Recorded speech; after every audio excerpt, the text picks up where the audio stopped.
Hello everyone, welcome to UPSC Prep Lab. We are discussing the previous year questions और उस series में आज मैं रोहित आपके सामने लेकर आया हूं 2022 के PYQs को। 2022 में हिस्ट्री के क्वेश्चंस रेगुलर नंबर में आते हैं और आज उन क्वेश्चंस को हम डिस्कस करेंगे। बिफोर आई गो फर्दर, उम्मीद है कि आपने हमारे चैनल को डेफिनेटली अभी तक सब्सक्राइब कर लिया है। लेक्चर आपको पसंद आएगा, काइंडली शेयर इट, लाइक करें और लास्ट में कमेंट करना ना भूलें।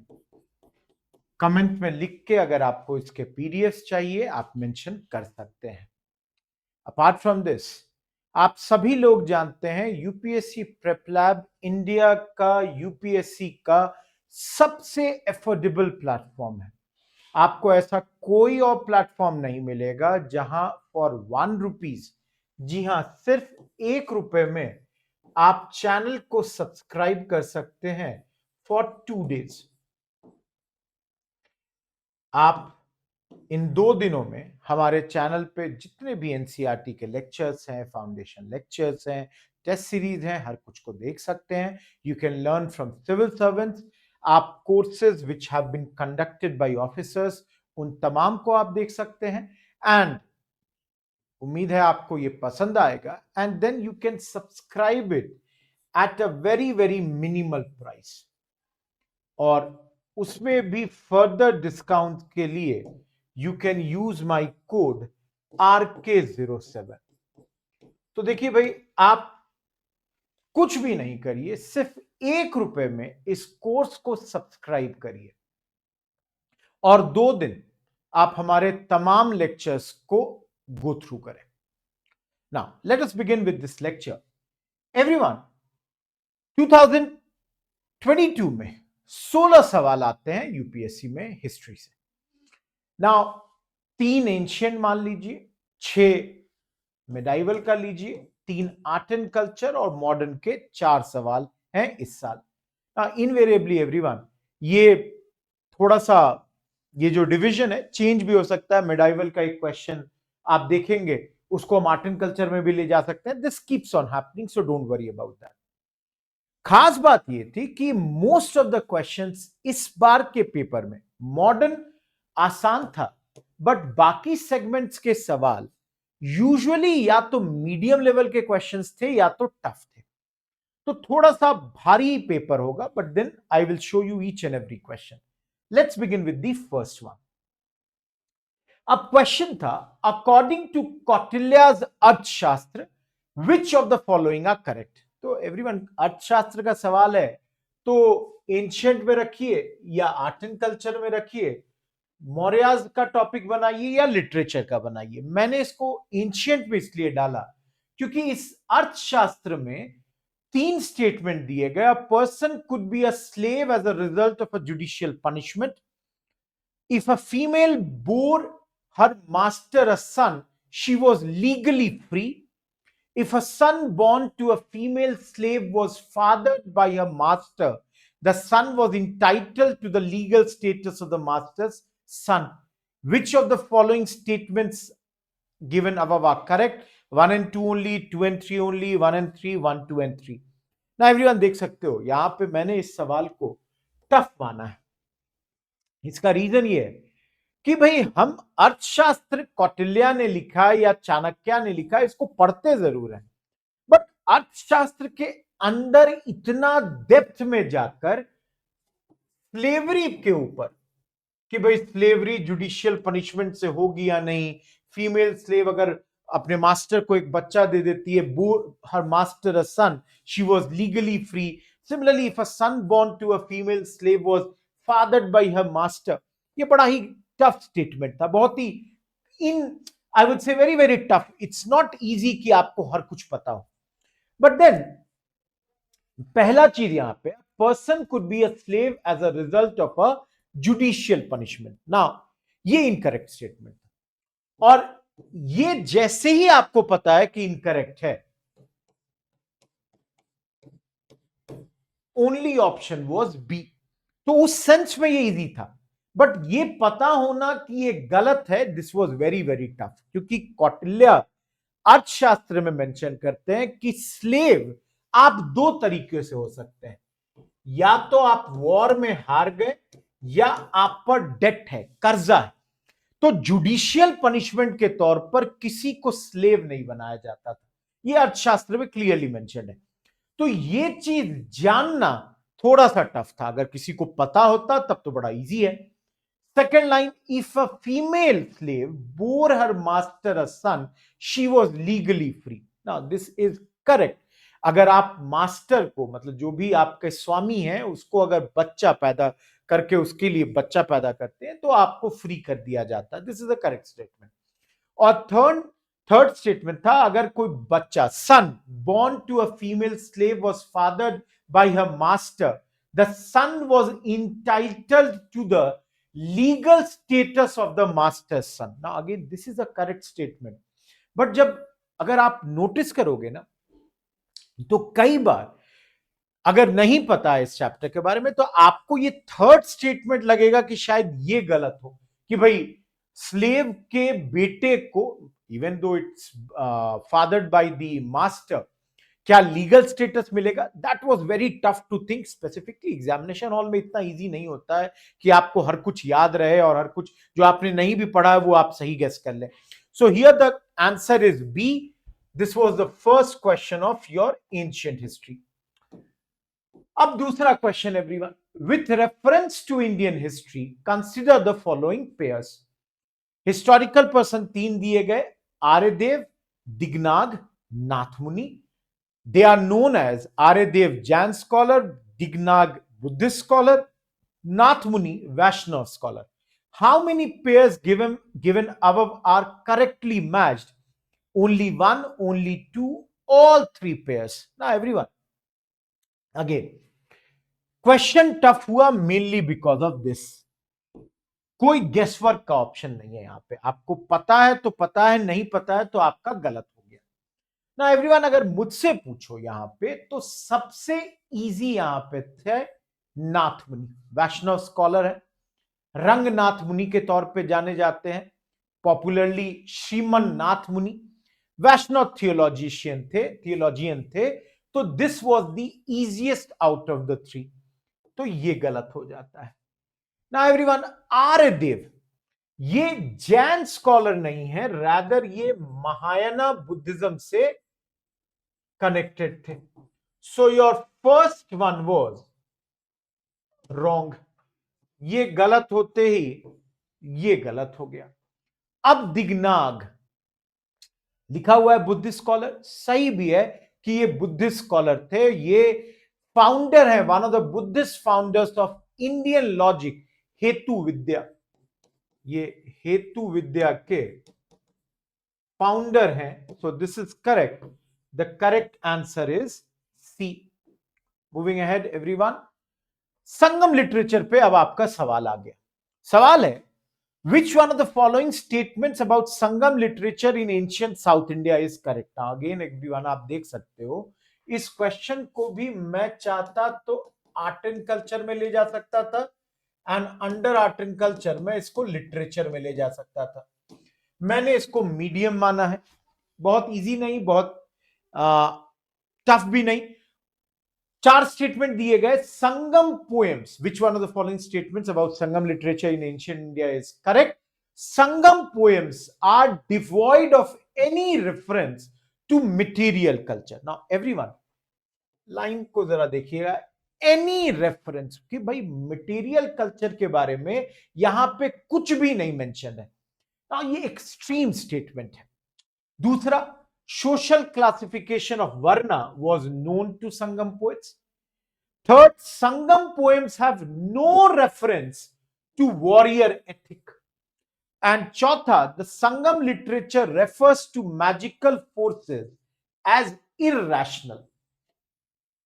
सो एवरीवन, अगर इन चारों स्टेटमेंट्स को देखा जाए तो सबसे पहली बात यह है कि संगम में मैजिकल फोर्सेस के बारे में मेंशन किया गया है।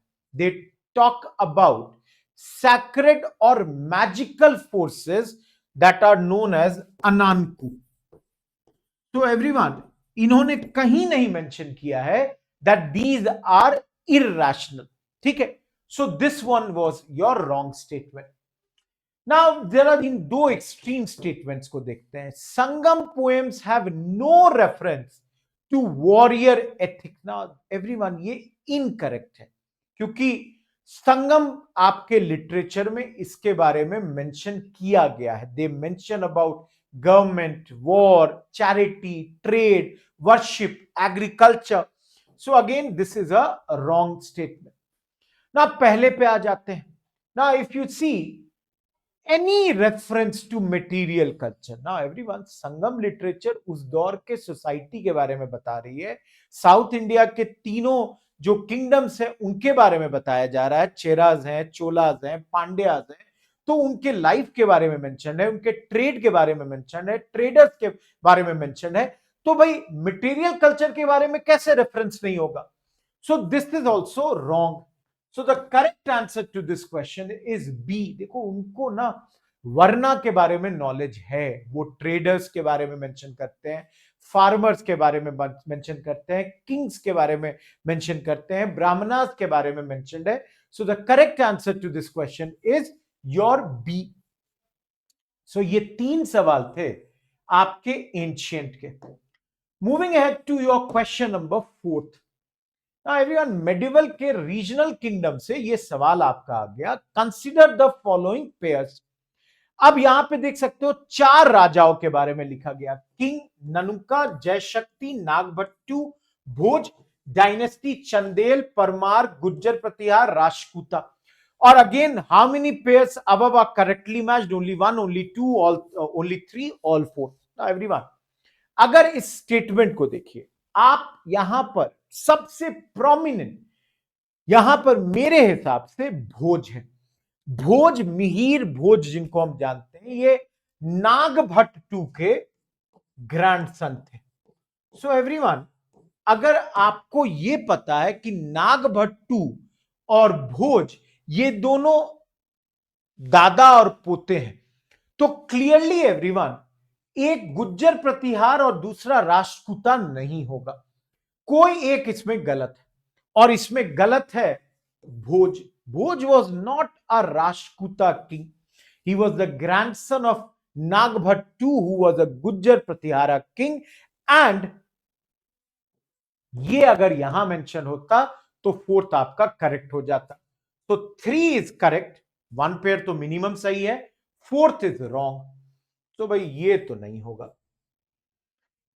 अब नन्नुका और जय शक्ति की बात की जाए. एवरीवन, नन्नुका को कई जगह it's mentioned as the founder of the Chandela dynasty, जो आपके महोबा, फॉरगेटिंग, जो आपके फेमस टेंपल्स हैं, खजुराहो के टेंपल्स जिन्होंने कंस्ट्रक्ट कराए, राजपूत किंग्स में से एक, आपके राजपूत डायनेस्टीज में से एक नन्नुका, वो चंदेल डायनेस्टी के फाउंडर थे. तो 1 इज करेक्ट. तो ओनली 1 पेयर तो रॉन्ग हो गया. अब बचा आपका जय शक्ति.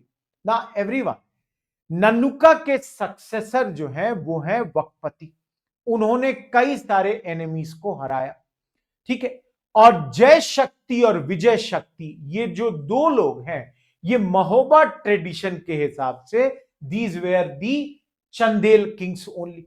सो एवरीवन, ये भी आपका गलत है. So the correct answer is only 2 pairs are correct. That is B is the answer.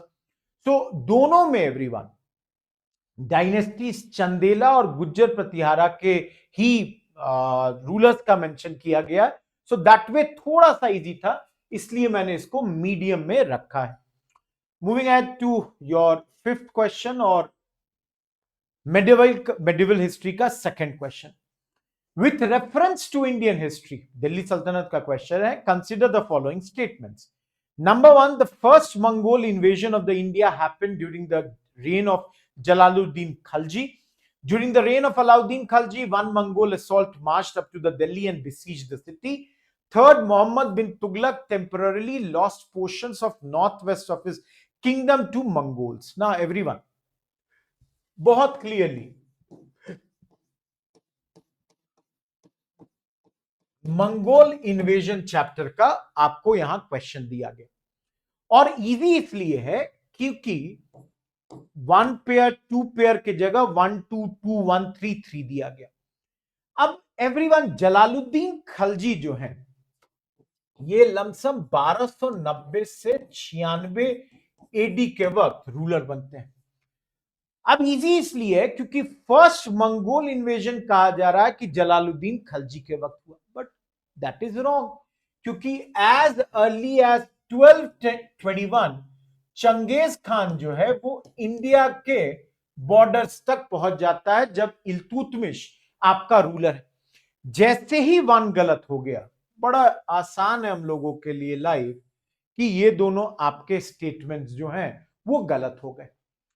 अब आपको देखना है कि अलाउद्दीन खिलजी के वक्त वन मंगोल असॉल्ट दिल्ली तक पहुंचा, बिसीज करता है सिटी को, वो सही है, या मोहम्मद बिन तुगलक जो है अपने दौर में टेम्पररी लूज करते हैं दिल्ली के बहुत सारे हिस्से को, north west of his kingdom को, टू देम।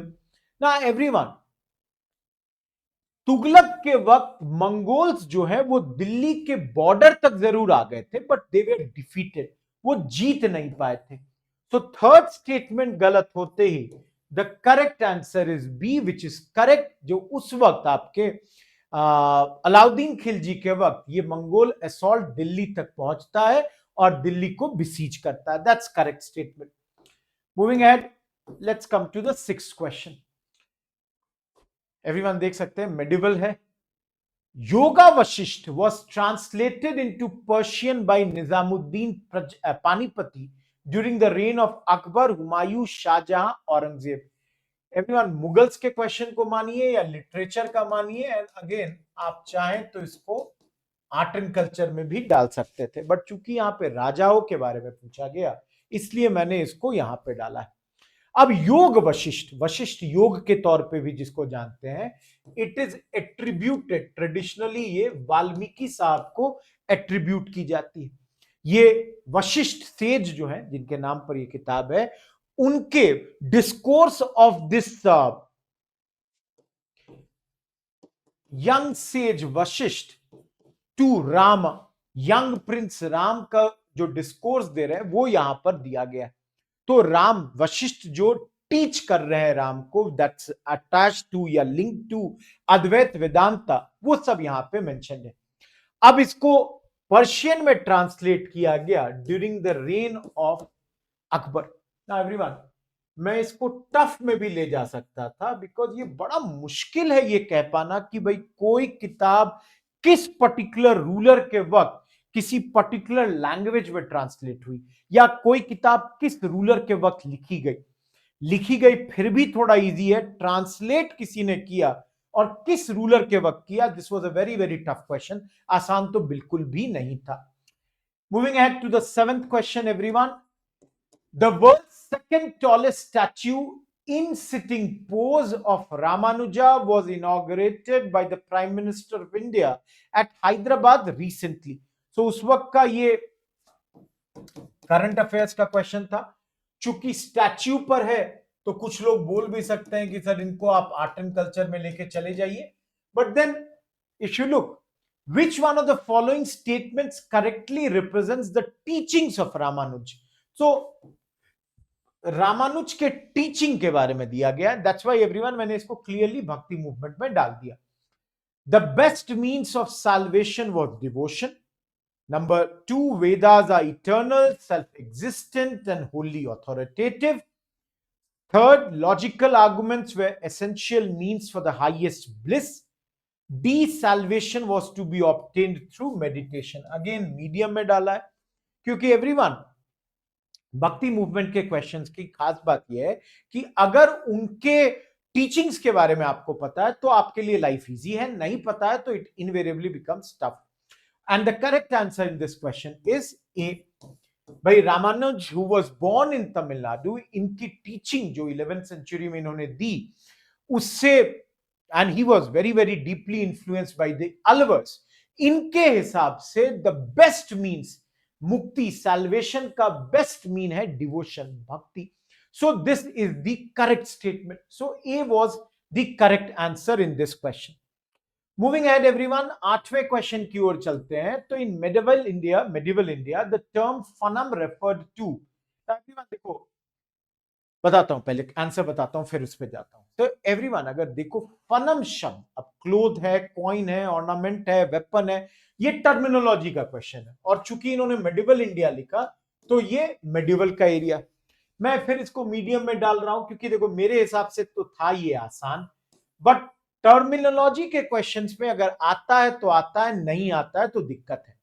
अब एवरीवन, फनम जो है वो रिप्रेजेंट करता है ये वर्ड कॉइन्स को. सो एवरीवन, न्यूमिस्मेटिक का क्वेश्चन था. चाहिए तो आप इसको आर्ट एंड कल्चर में ले जा सकते थे and topic would have been coinage. But अगर मैं कॉइन्स ऊपर लिखता तो आपके आंसर को आप इजीली समझ जाते, इसलिए मैंने यहां नहीं लिखा. तो जो ट्रैवलर हैं Abdul Razzaq and all, they have mention about these coins. इन्होंने पट्टा क्या मेंशन किया है, फनम के बारे में मेंशन किया है. आपके जैसे मेडिवल टाइम्स में पगोडा है, दिनार है, बहुत सारे अलग अलग आपके शब्दों का इस्तेमाल किया जाता था for coins. So fanam is also a word that's used for none other than the word coins. छठा क्वेश्चन इस साल का जो मेडिवल से आया और overall 9th question, with reference to Indian history, who of the following were known as कुलह दरान? Very tough question.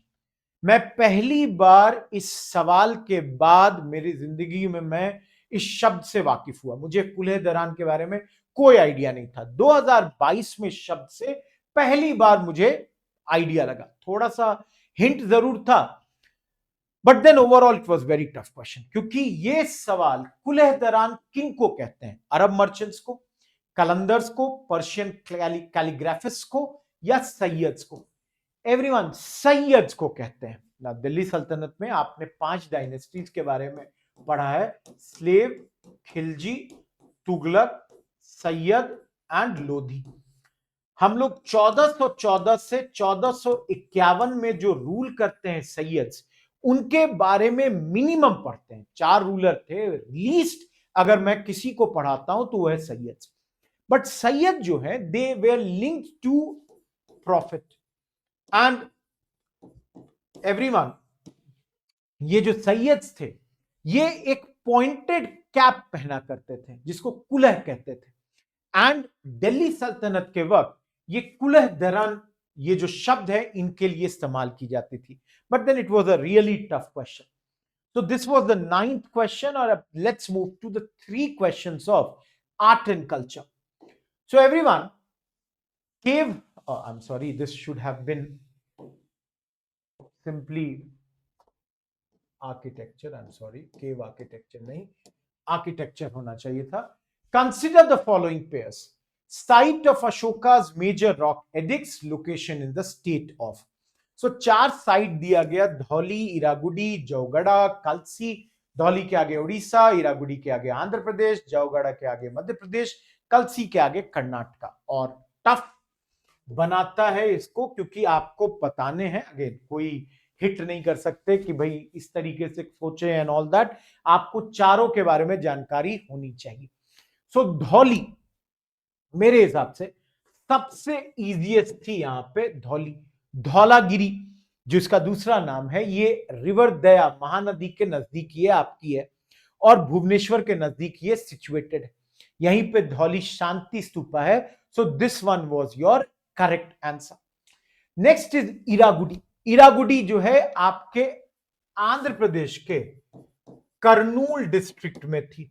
So everyone, only 1 pair ठीक है. अब second is also correct. Erragudi is correct. यहां पे एक मेजर एडिक्ट है, माइनर एडिक्ट है, और धम्मा के बारे में अशोक बता रहे हैं. जौगड़ा जो है वो गलत है. और ये अगर थोड़ा बहुत आइडिया है, अगर धौली के बारे में आइडिया होगा, तो जौगड़ा जो है ये गंजम डिस्ट्रिक्ट है आपके उड़ीसा में. So it lies over there. So this third one was wrong and that's why this is now wrong. And of course ये भी आपका गलत हो चुका है क्योंकि 2 पेयर तो हमने निकाल लिया था. करेक्ट. लास्ट है कलसी. ये एक छोटा सा टाउन है which is there in the state of Uttarakhand.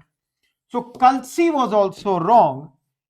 The correct answer was B.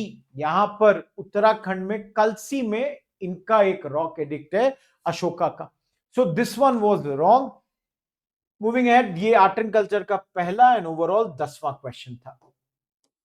11वां. Now everyone, with reference to Indian history, consider the following text. Niti Pakarna, Parishist Tapaparvan, Avadanashtaka, Trishashti Lakshana Mahapuran. How many of them are Jain text? Everyone. अगम और non अगम ये सब जब हम लोग literature की बात करते हैं, हम सारे जो जैन लिटरेचर है उसकी बात करते हैं, but this is very very tough in the sense that आपको हर किताब ये बहुत मुश्किल से पता होती है, बट इसको थोड़ा इजी किया गया. वो ऑल पेयर वाला ना देके 1 2 3 इस तरह का आंसर दिया गया. अब अगर आपको इसमें से कोई भी पता है, जैसे एवरीवन परिशिष्ट पर्वन, ये हेमचंद्र के द्वारा लिखी गई थी. If you all have the idea, ये चंद्रगुप्त मौर्य का जो कनेक्शन है जैनिज्म के साथ, उसके बारे में बताया गया. तो अगर 2 पता है तो आपको पता चल जाता है कि भैया ये तो हमारा गलत है, सी नहीं हो सकता. 2 इज करेक्ट. नीति पकड़ना, ये बुद्धिज्म की किताब है. It is related to Buddhism. It's written in the Pali medium. तो भाई 1 गलत है, तो ये अब गलत हो गया. वो अगर हम 1 से चलते तो इनवेरिएबली ये दोनों हमारा कट जाता यहीं पे. ठीक है, तो 1 अगर पहले हमने हटा दिया होता तो ए और सी सीधा कट जाता. चूंकि हमने 2 से शुरू किया तो हमने सी को पहले काटा. अब क्लियरली एवरीवन 2 हमको पता ही था और 4 भी सही हो गया. भाई ये जो महापुराण है, it is also linked to Jain text. Major Jain text है. आचार्य ज्ञान सेन के दौर में ये लिखा गया. अब थर्ड एवरीवन, अवदान शतक, ये गलत है everyone. This is wrong. It is a book that's related to Buddhism. So the correct answer would be B. ये बुद्धिज्म से जुड़ा हुआ किताब है. It talks about collection of Buddhist narratives. 2nd to 5th century के बीच के Buddhist narrative के बारे में यहां मेंशन किया गया. So this is wrong. B is the answer. Last question art and culture का, थर्ड क्वेश्चन. एंड एवरीवन, ये एक बड़ा यूनिक सवाल था उस साल. क्यों ये यूनिक था, देखो यहां पे आर्ट एंड कल्चर का है. The Prime Minister recently inaugurated the new circuit house near Somnath Temple at Verawal. तो एक तो करंट अफेयर से भी कनेक्टेड है, आर्ट एंड आर्किटेक्चर है, सोमनाथ टेम्पल से कनेक्टेड है, circuit house. Which of the following statements are correct regarding Somnath temple? तो सोमनाथ टेम्पल पे सवाल पूछा गया. Somnath temple is one of the Jyotirling shrines. Okay, a description of the Somnath temple was given by Al-Biruni. Okay, Pran Pratishtha of the Somnath temple, installation of present day temple, was done by President S. Radhakrishnan. Select the correct answer using the code given below. 1 and 2 only, 2 and 3, 1 and 3, 1, 2 and 3. Now everyone, मैंने इसको easy में रखा है, और इसको easy में रखने का सिंपल रीजन है क्योंकि यहां पे देखो प्रेसिडेंट एस राधाकृष्णन की बात की गई. अगर आप लोगों को थोड़ा भी आइडिया है, पॉलिटी पढ़ते होंगे या आप हिस्टोरिकल बुक्स आपने पढ़ा होगा, तो आप लोगों ने पढ़ा होगा कि जवाहरलाल नेहरू जब ये प्राण प्रतिष्ठा हो रहा था सोमनाथ टेम्पल का, और उनकी पत्रचार होती है, उनके पत्र का एक्सचेंज होता है between the then president doctor Rajendra Prasad. Doctor Rajendra Prasad ने इसका प्राण प्रतिष्ठा किया था. And Nehru was of the view कि भाई आप प्रेसिडेंट ऑफ द कंट्री हैं और we are a secular country, and as such आप एक रिलीजियस फंक्शन में शामिल ना हो. ये there was talk between these two great leaders. So everyone, ये बहुत ही फेमस चीज है. सोमनाथ टेम्पल को वल्लभ भाई पटेल ने जब आजादी के बाद, you all know how it was looted and everything, इसका जीर्णोद्धार कराया, इसका पुनरुत्थान हुआ, इसको दोबारा से बनवाया गया. सो दिस प्राण प्रतिष्ठा had happened. So third was wrong. And the moment third is wrong, only correct option is A. क्योंकि देखो ये बड़ा मुश्किल है ये जानना कि सोमनाथ टेम्पल के बारे में अल बिरूनी ने कहा या नहीं. एवरीवन, अल्बिरूनी ने definitely talked about this book. I would have tried to show you, but अभी दिख नहीं रहा है. मैं अगले लेक्चर में आपको दिखा दूंगा. If you give me a second, I will show you. Just a second, give me a second.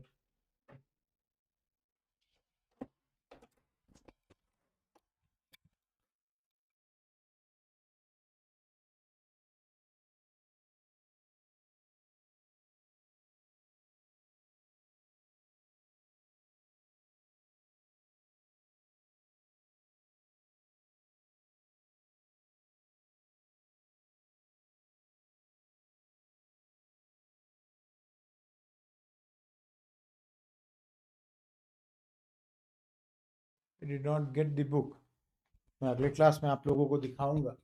Everyone, अल्बिरूनी की किताब है. ये बड़ा मुश्किल है जान पाना कि अल्बिरूनी ने लिखा या नहीं, but then that's why it was not that easy. Or Somnath temple, yes, it is one of the Jyotirling shrines. So the correct answer is A over here.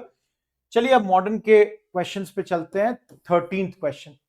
Everyone, मैंने टफ डाला है. अराइवल ऑफ यूरोपियन का सवाल है. With reference to Indian history, consider the following statements. The Dutch established their factories, warehouses on the east coast on lands granted to them by Gajpati rulers. Afonso de Albuquerque captured Goa from the Bijapur Sultanate.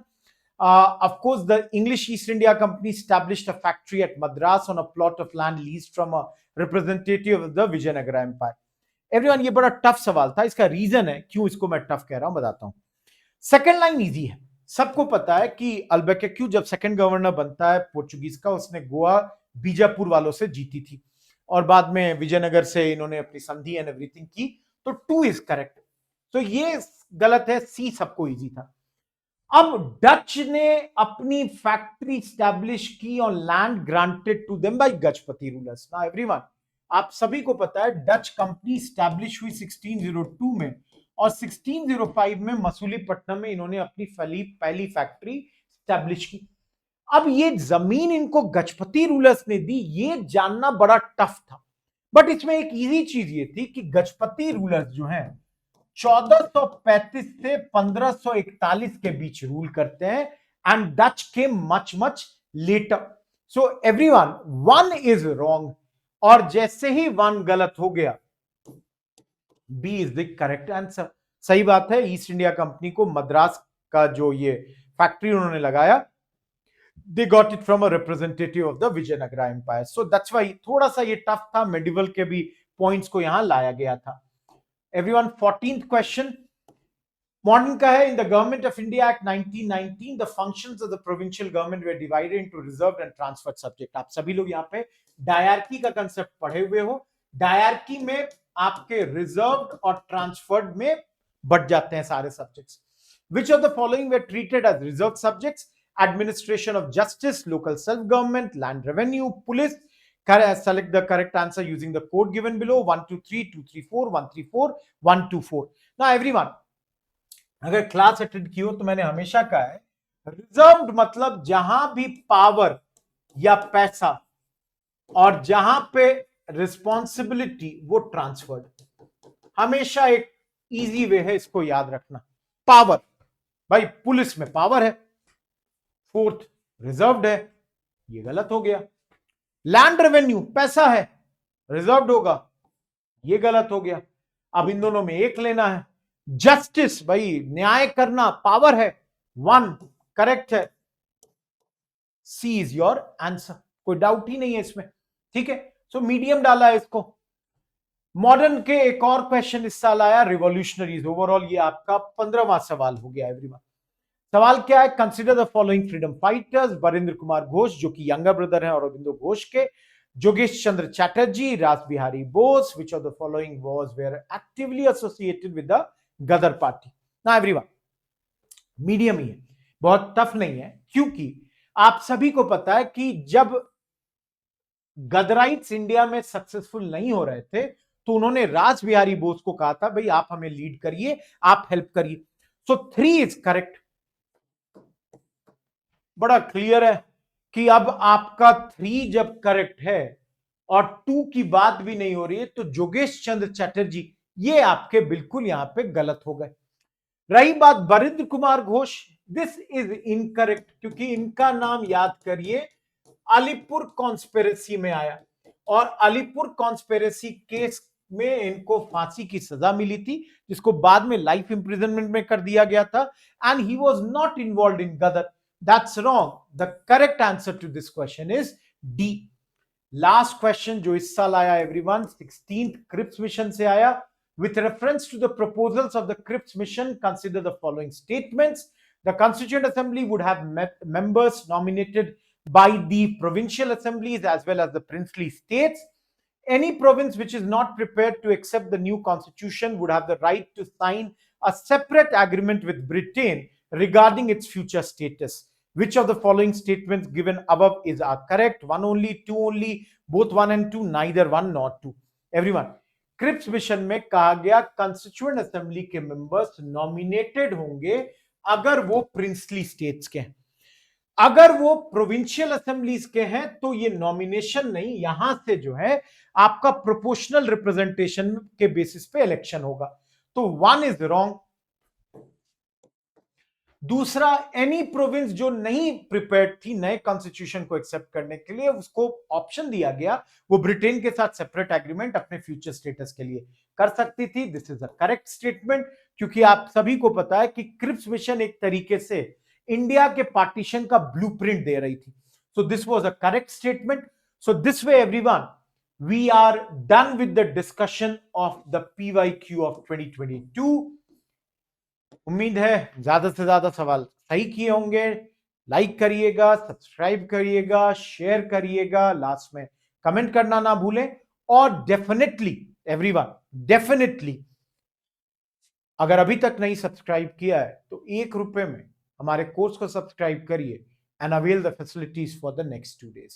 That's all everyone. Thank you. Good bye.